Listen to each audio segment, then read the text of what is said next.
Hello, everyone, and welcome back to our reading of Kidnapped. Today's chapter, I Come to My Journey's End. Let's get started.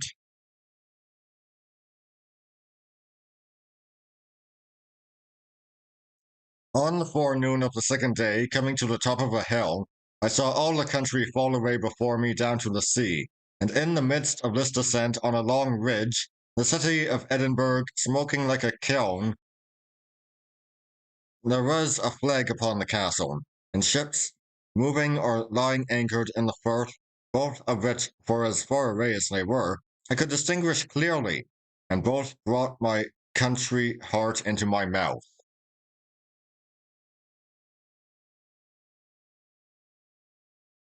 Presently after I came by a house where a shepherd lived, and got a rough direction for the neighbourhood of Cramond.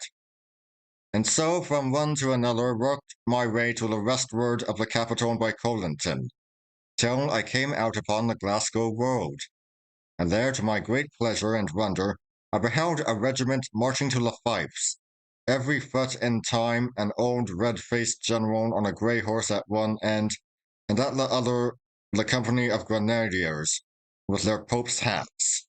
The pride of life seemed to mount into my brain at the sight of the red coats and the hearing of that merry music.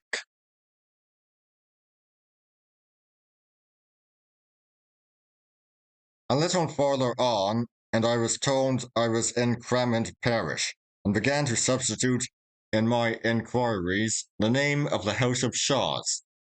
It was a word that seemed to surprise those of whom I sought my way. At first, I thought the plainness of my appearance and my country habit, and that all dusty from the road, consorted ill with the greatness of the place to which I was bound. But after two or maybe three had given me the same look and the same answer, I began to take it in my head there was something strange about the Shaws itself.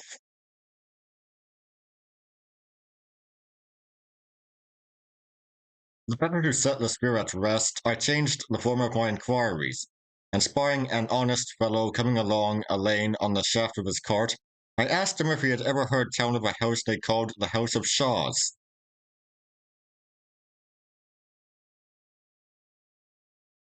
He stopped his cart and looked at me like the others.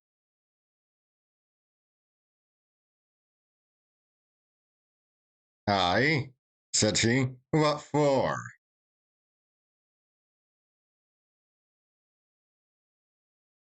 "It's a great house?" I asked.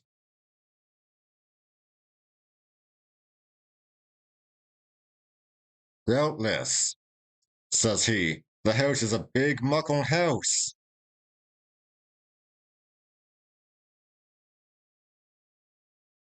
"Aye," said I, "but the folk that are in it?"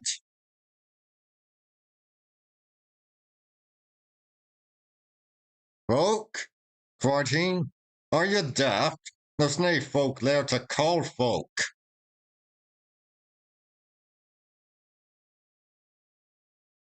"What?" say I. "Not Mr. Ebenezer?"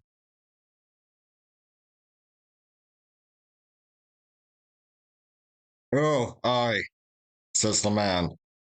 "There's the lair to be sure, if it's him you're wanting."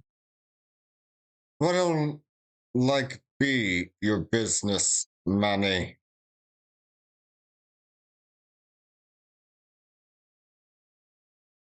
I was led to think that I would get a situation, I said, looking as modest as I could.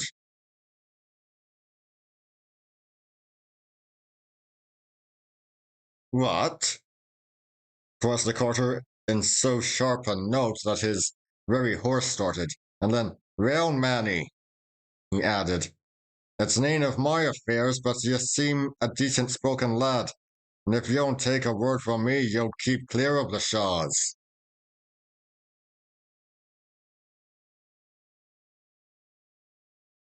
The next person I came across was a dapper little man in a beautiful white wig, whom I saw to be a barber on his rounds, and knowing well that barbers were great gossips, I asked him plainly what sort of a man was Mr. Balfour of the Shaws.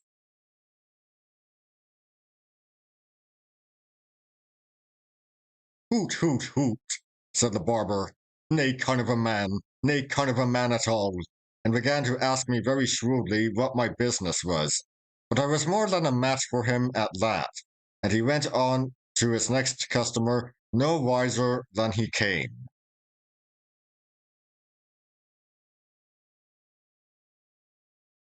I cannot well describe the blow lest out my illusions.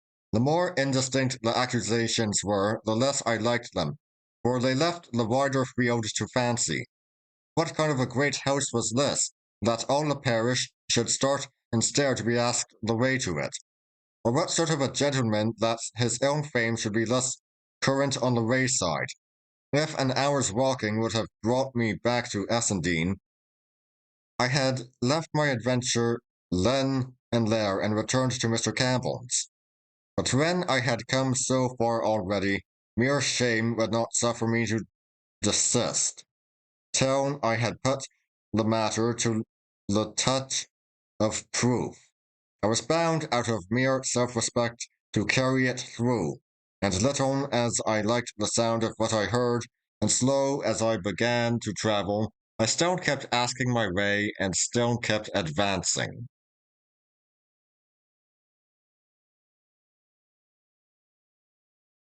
It was drawing on to sundown when I met a stout, dark, sour-looking woman coming trudging down a hill, and she, when I had put my usual question, turned sharp about, accompanied me back to the summit she had just left, and pointed to a great bulk of building standing very bare upon a green in the bottom of the next valley.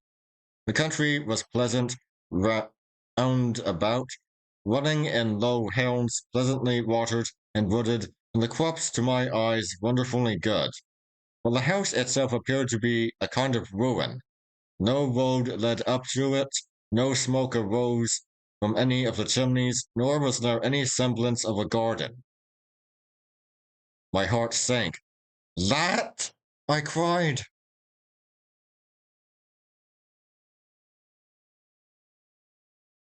The woman's face lit up with a malignant anger. That is the house of Shaw's, she cried. Blood built it. Blood stopped the building of it. Blood shall bring it down. See here, she cried again. I spit upon the ground and crack my thumb at it. Black be its fall. If ye see the laird, tell him what ye hear. Tell him this makes the 1219 time that Janet Clouston has called down the curse on him and his house, buyer and stable, man, guest and master, wife, miss or bairn, black, black be their fall.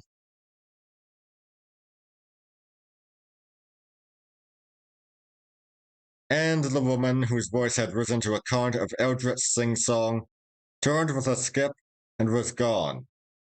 I stood where she left me, with my hair on end. In those days folk still believed in witches and trembled at a curse, and this one, falling so pat like a wayside omen to arrest me ere I carried out my purpose, took the pith out of my legs.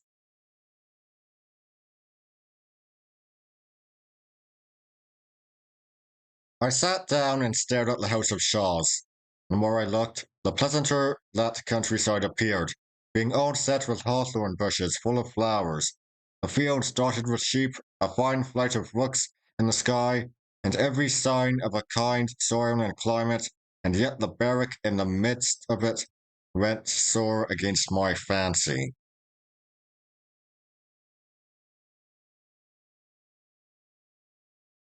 Country folk went by from the fields as I sat there on the side of the ditch, but I lacked the spirit to give them a good e'en. At last the sun went down, and then, right up against the yellow sky, I saw a squall of smoke go mounting, not much thicker, as it seemed to me, than the smoke of a candle, but still there it was, and meant a fire and warmth and cookery, and some living inhabitant that must have lit it, and this comforted my heart.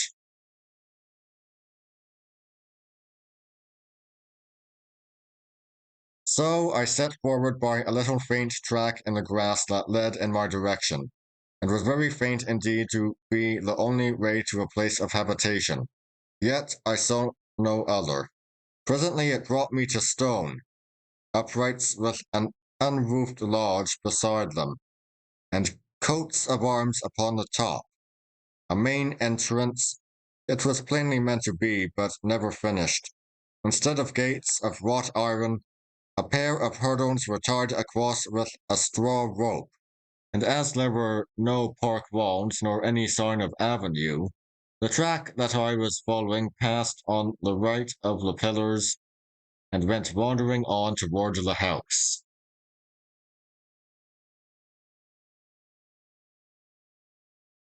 The nearer I got to that, the drearier it appeared.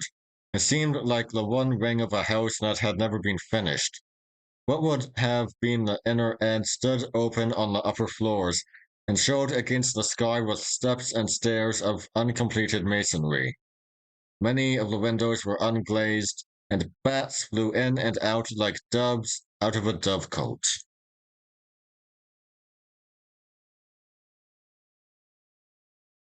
The night had begun to fall as I got close, and in three of the lower windows, which was very high up and narrow, and round barred, the changing light of a little fire began to glimmer.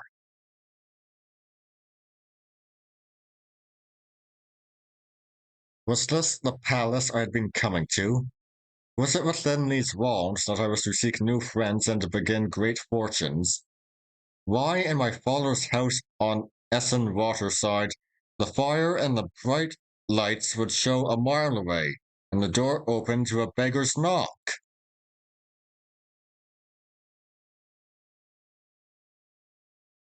I came forward cautiously, and giving ear as I came, heard someone rattling with dishes, and a little dry, eager cough that came in fits, but there was no sound of speech, and not a dog barked.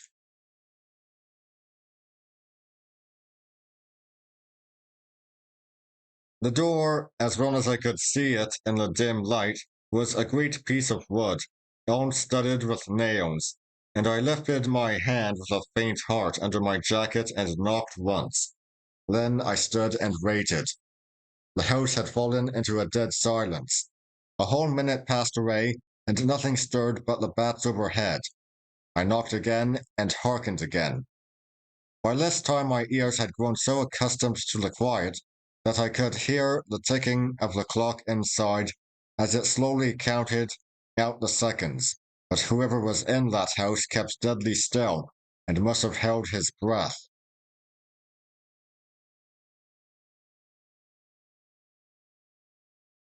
I was in two minds whether to run away, but anger got the upper hand, and I began instead to rain kicks and buffets on the door, and to shout out aloud for Mr. Balfour. I was in full career when I heard the cough right overhead, and jumping back and looking up, beheld a man's head in a tall nightcap and the bell mouth of a blunderbuss at one of the first-story windows.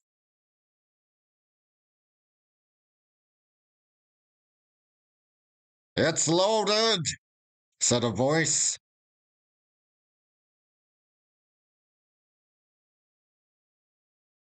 "I have come here with a letter," I said, "to Mr. Ebenezer Balfour of Shaw's. Is he here?"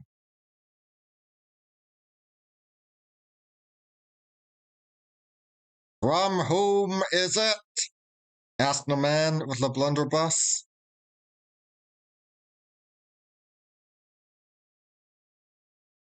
"That is neither here nor there," said I, for I was growing very wroth.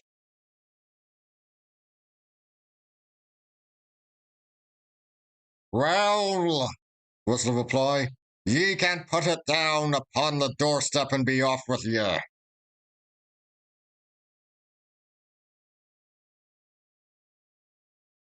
"I will do no such thing," I cried. "I will deliver it into Mr. Balfour's hands as it was meant I should. It is a letter of introduction."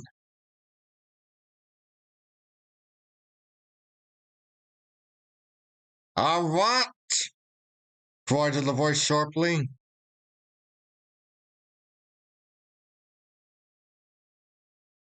I repeated what I had said.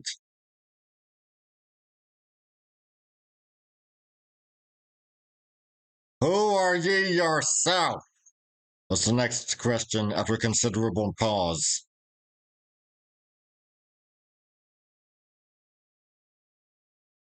I am not ashamed of my name, said I. They call me David Balfour.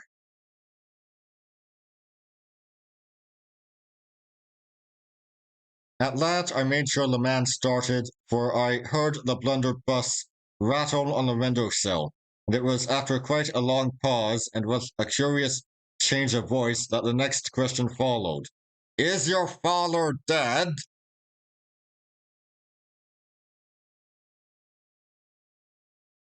I was so much surprised at this that I could find no voice to answer, but stood staring.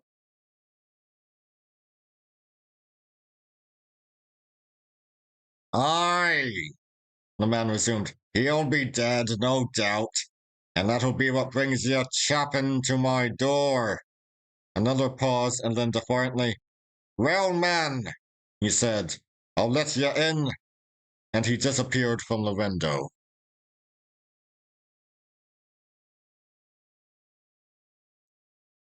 Yes, quite an introduction to the House of Shaws. Anyway, I'll see you all next time. See ya!